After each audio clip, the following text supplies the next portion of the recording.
Hello YouTube, 87 Ricer here. I am on Highway 94 riding Olaf. On Highway 94 headed east. I'm going to ride out to Massas Creek and then I'm going to show you, Massas Creek doesn't even really have, it's not full on pavement. It's actually only pavement until the first, there's actually a metal bridge that kind of passes over a creek, and it ends at a very large lake. So not the entire length of Massas Creek is actually paved. It will end. So if you ever go onto Massas Creek and you're riding a bike, just know it is not all pavement. It goes from pavement to gravel. And if you're on a motorcycle, you know that driving on gravel is not very fun. So just beware that if you decided to go down Massas Creek, it's not gonna be pavement the whole way. So this is 94 headed east towards Treelor. Yeah, towards Treelor, and it comes out by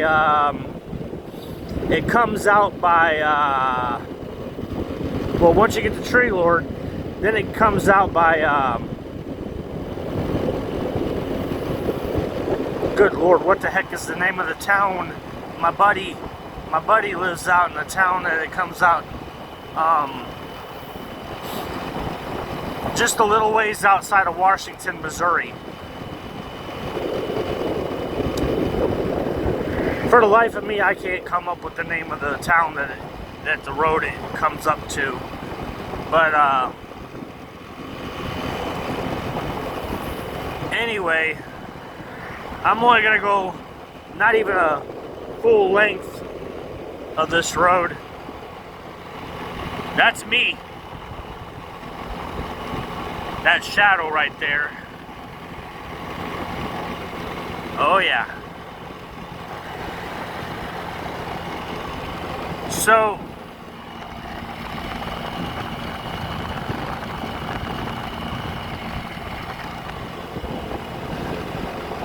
just cruising today. It's been a hot week. I'm not kidding. I am spoiled. My body has been spoiled the last several years. There was only 4 years of my life that I actually worked in a hot factory, and that was making plastic bottles. And after 4.5 years of that, I ended up going to a meat factory, which was air conditioned and kept at a very cool temperature year around, and I put in a good 8 years there, and I've been 3 years in the truck. So back in 2020, when the world started going ape shit crazy with this virus and shit, and telling everybody the mask mandate, I was still working at the meat company that I was at, and they had just started implementing the mask. And you know, I didn't really like that mask. I'm sure nobody likes the mask, but at the beginning of it all, it was really required. Otherwise you were going to lose your job, or they had to put you on layoff, and that was hard telling how long that would be. So during 2020, when the world was going to crap, I had decided I had enough. I wanted to change my career and do something completely different than the normal, and I decided to start driving a truck, and I went to school for it at Whitty Brothers Trucking School, and they trained me and got me into a truck. And honestly, I laugh at some of those Swift jokes where it shows a Swift truck in a sticky situation, but honestly, I also feel bad for those drivers, because it's like, it's not their fault that they got trained the way they did. I mean, there was a few different times at the beginning of me driving where, even though I didn't get trained like some of the Swift drivers, I felt like a Swift driver. Just saying, I felt like a Swift. Because I put myself in some situations I shouldn't have been in, and I learned after that, don't do that. Don't put yourself in a sticky situation. If you see another truck driver having a hard time in that area, don't go and try to do what he's doing. Because I did that one time. I thought, oh, I could surely get it in there, and then I quickly realized, oh, I can't get it in there. Now I know why he was struggling, and so that was honestly one of the things I learned pretty quick. And from the get-go, my trainer, he always told me, make it stupid simple. Make it stupid simple. If you can find an easy place to park, take the easiest spot. Don't make it hard on yourself. Make it easy on yourself. Make it stupid simple for you to get in and out. And yeah, just make it easy on yourself. And so that's what I started doing. And there's times where I do get into some situations where I'm like, damn it, now I'm getting part of that Swift back in me. But I've never even drove for Swift. But I guess that's what I get for laughing at the Swift memes, because I laugh at those Swift memes and then I end up getting in a position like Swift. But no, I've been driving for 3 years when the world was going crazy, and people were getting laid off of their jobs because they weren't complying with the rules. I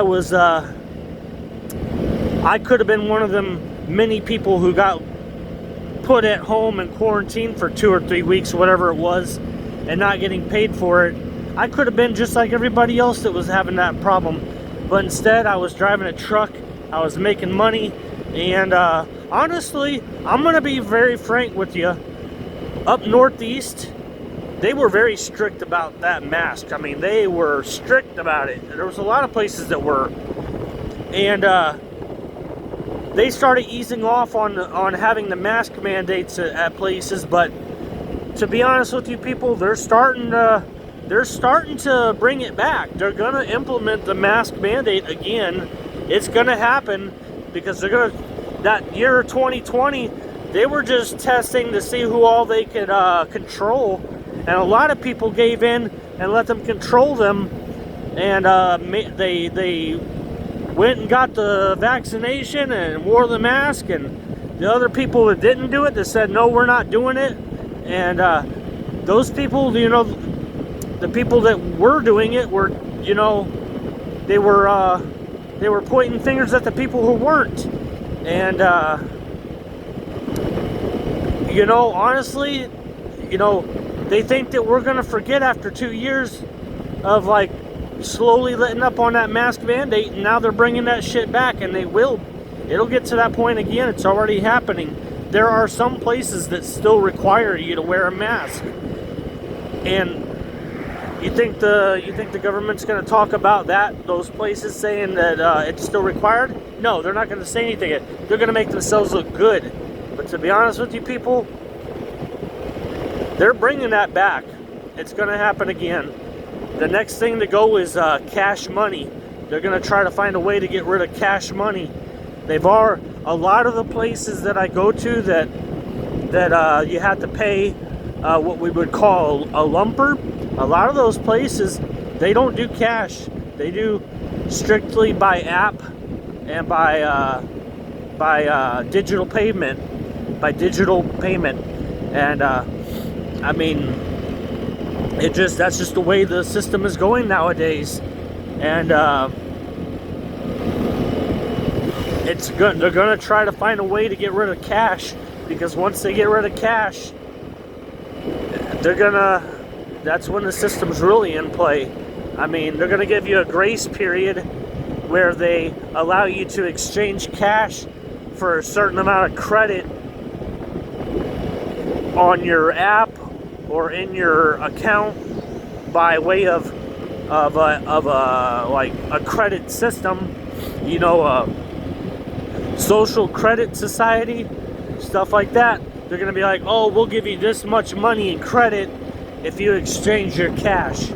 And once all the cash is gone, and people will give up cash, they gave up not taking a jab, so they'll give up cash, because they'll come up with a way of not using cash.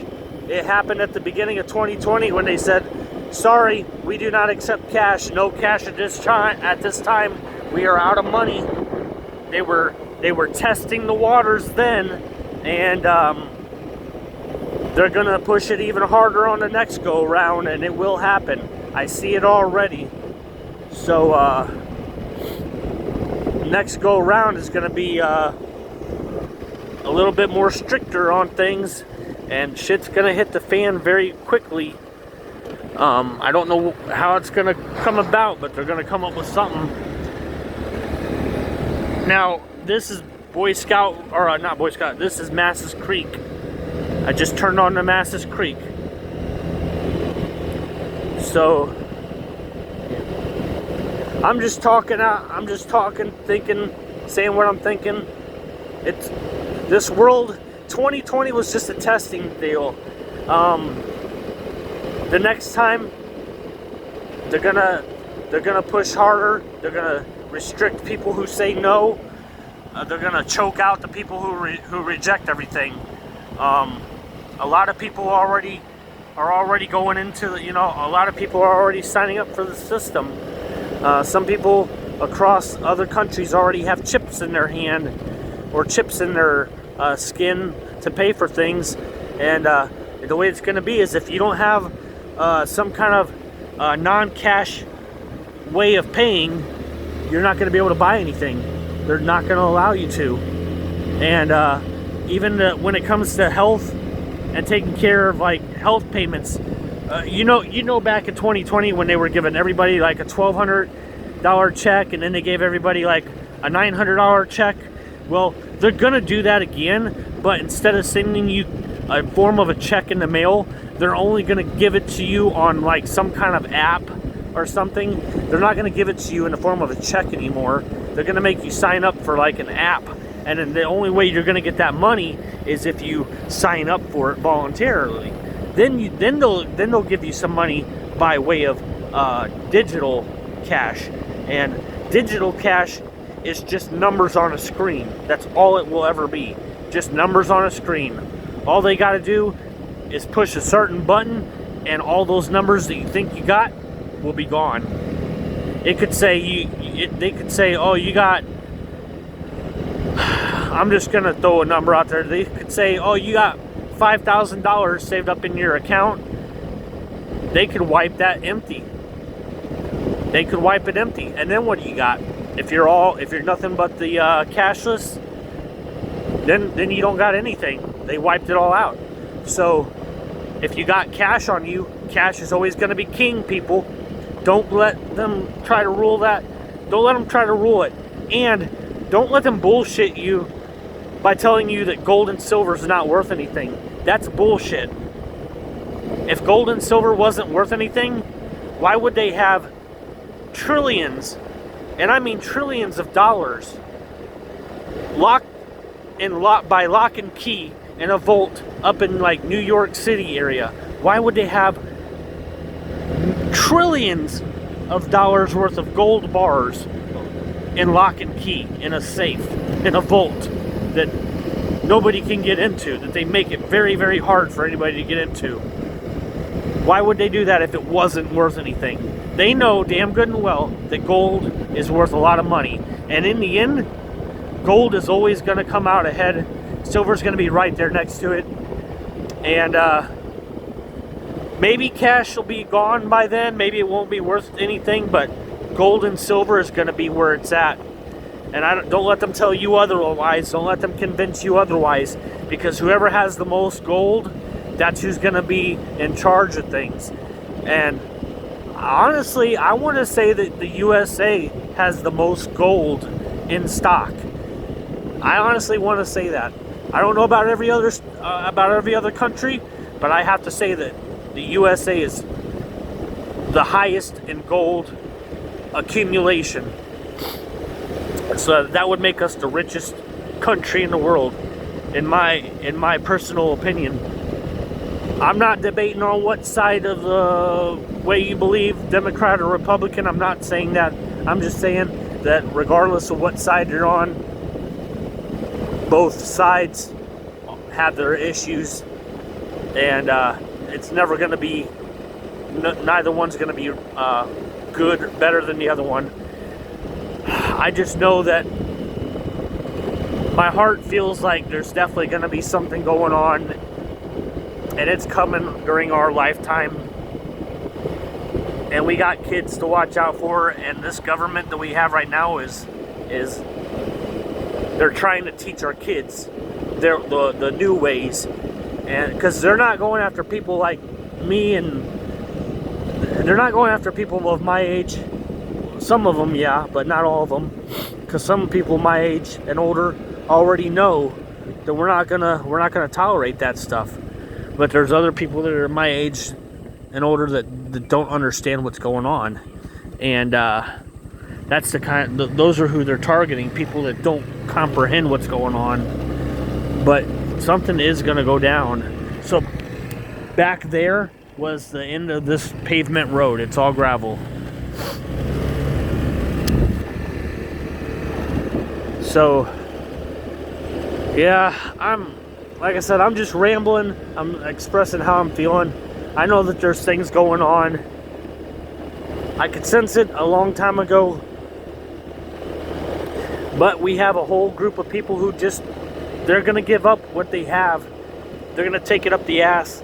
And the other people are not.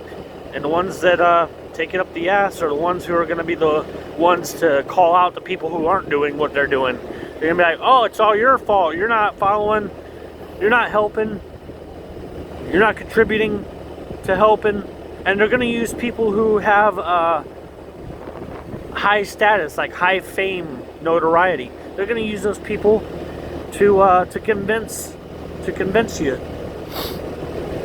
It's crazy, but it's true. I mean, the world is changing. But that's just the kind of stuff that's going on my mind right now.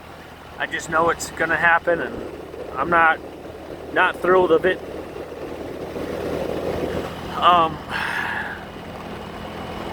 As far as getting the shot goes, I'm not going to lie. I actually took 2 different shots. I didn't go back for any boosters. I'm not going to, and I won't. I already did one, and then I did the second one, and that's all I'm going to do. I chose to do that because my wife works at a nursing home, and back then it was either you get the shot or you get your nose violated. And she didn't want to get her nose violated, and they told her if you get the shot, you don't have to wear the mask, but if you get your nose prodded, you still got to wear the mask, and then you still got to get your nose prodded until you get the shot. And so she didn't want to get her nose violated, so she'd start taking the shots. And I said, babe, I'm only going to do 2 of the shots with you, and that's it. But I said, only because you're doing them, I'll do them, but I don't like it. And so, yeah, that's what's going on. So I did get 2 shots. I actually used to swim down in here. This bridge actually wasn't here. There's actually a road that kind of goes up, that kind of goes back farther. And it used to be one of those slabs that the water runs over. And they took that out and put this bridge in, because this water would get pretty high. But I'd swim in here back when the slab was there, back there. But yeah, this is Massas Creek. This is Massas Creek. If I went farther down the creek, there's an area that people call Blue Deep, and that's where we would also swim. And yeah, back in the day. But I like being out in the country. The country is just the countryside's beautiful. I mean, beautiful, beautiful.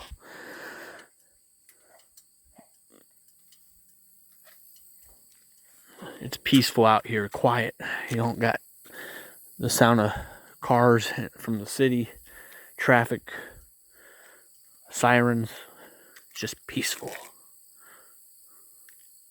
Even though it's hot, I would love to take a dip in that water down there. I really would.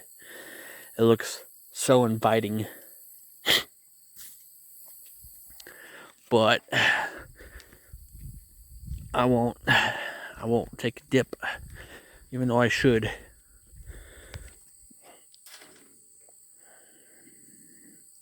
Looks so inviting. I'd follow the road, the old road that goes back there, and see. I bet that slab is still back there, just covered with, with vegetation over the years. But yeah, it's a beautiful, beautiful time. The sun's getting ready to go down, setting in the west. Duh. Setting in the west. It's a beautiful day.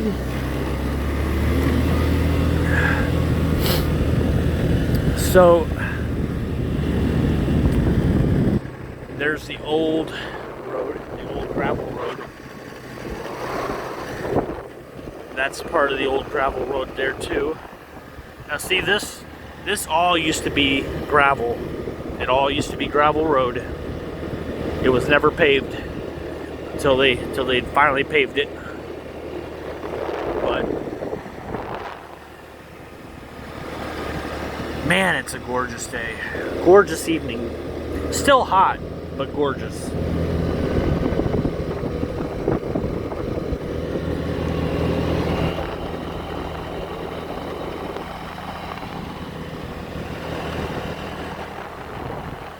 Just riding puts my mind at ease as well.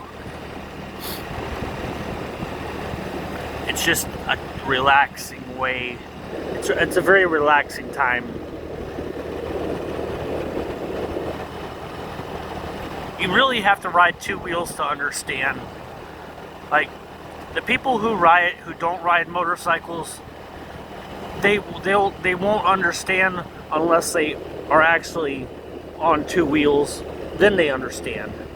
Dirt bike riders, their two wheels, they know. I'm saying anybody that hasn't ridden two wheels, we need to encourage them to get on two wheels. Even if it's a moped, just get on two wheels. It doesn't matter what size bike you have. Just get a bike, a moped, scooter, whatever you can afford, and just ride. It takes less than $3 to fill up this tank. Especially on a scooter. Less than $3 and you can get like 50 miles to a tank. And if it's a 50cc, you can get 100 miles to a tank for just $3 or under. And just go ride. Just ride in your city. Even though you've been down the same roads 100 different times, it's just different when you're on a scooter or a bike, riding those roads, and then hitting the highways on a bigger bike, and then hitting the interstates on a bigger bike. It's a whole different experience. So we need to encourage people to ride bikes,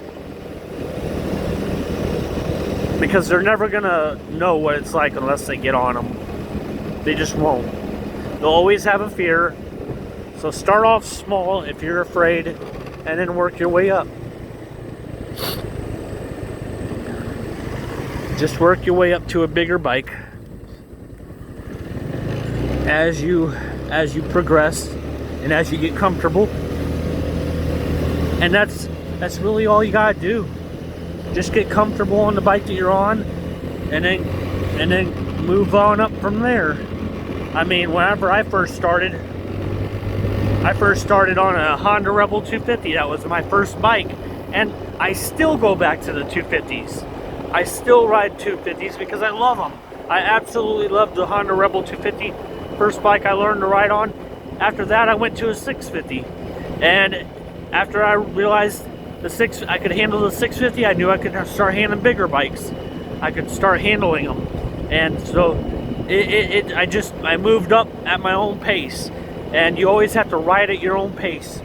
Just because somebody rides faster than you doesn't mean that you gotta ride at the same pace. Ride at your own pace if you do get on a bike. I hope that I can encourage somebody that's watching my videos that are thinking about getting into riding motorcycles. If you're honestly just afraid of buying a big bike, start off with a Honda Rebel 250.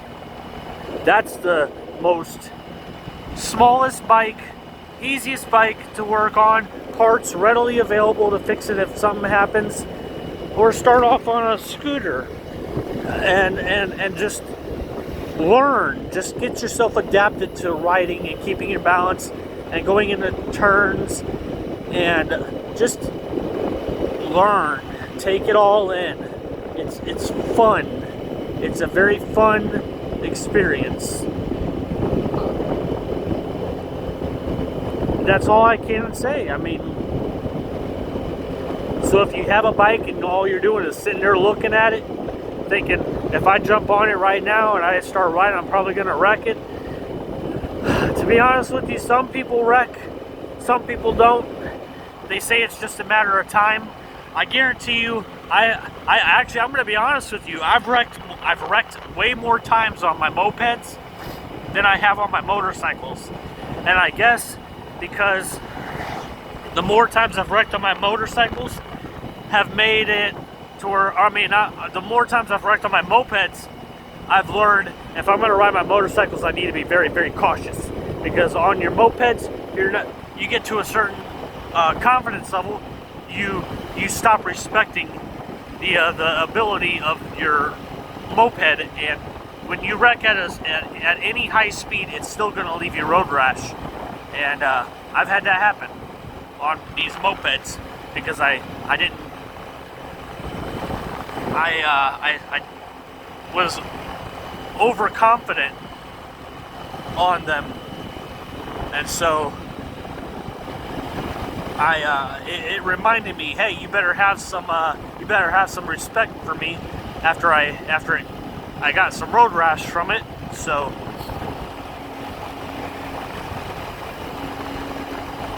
yeah, just get out there and ride, people. And if you're thinking about getting on a bike, go out. I really suggest going out and just buying a bike that you're comfortable on. Don't get anything big that you're going to be petrified of right out of the gate. You don't want that, because if you're petrified, you're never going to enjoy it. You'll be more petrified of riding it than getting to enjoy it. Buy something that you know you're going to ride, that you know you can enjoy, and enjoy it. And then when you feel way more confident on it and you know your ability, then buy that bigger bike that you're looking at. And yeah, there's a lot of bikes out there for the people, for all of you to choose from. So I have always been curious. It's just kind of crossed my mind, and I just have never ever asked. I want to know. Leave down in the comments what state you're from. Tell me what state you're from. I know that I reach people in Missouri, but I know I also reach people in other states. Leave a comment of where you're from, what your state is. I want to see how far I reach. I'm curious. It just intrigues me to know my viewers and the people that watch my channel. It interests me to find out where you're all from. Yeah, I really like to know. I know I've asked a few. I know I figured out where a few of you all are from that have left comments. But anybody that just comes across my channel and just kind of just leave a comment, tell me where you're from. And I'm 87 Ricer. like, subscribe, comment. Hope you all enjoy my videos. I love y'all. Peace.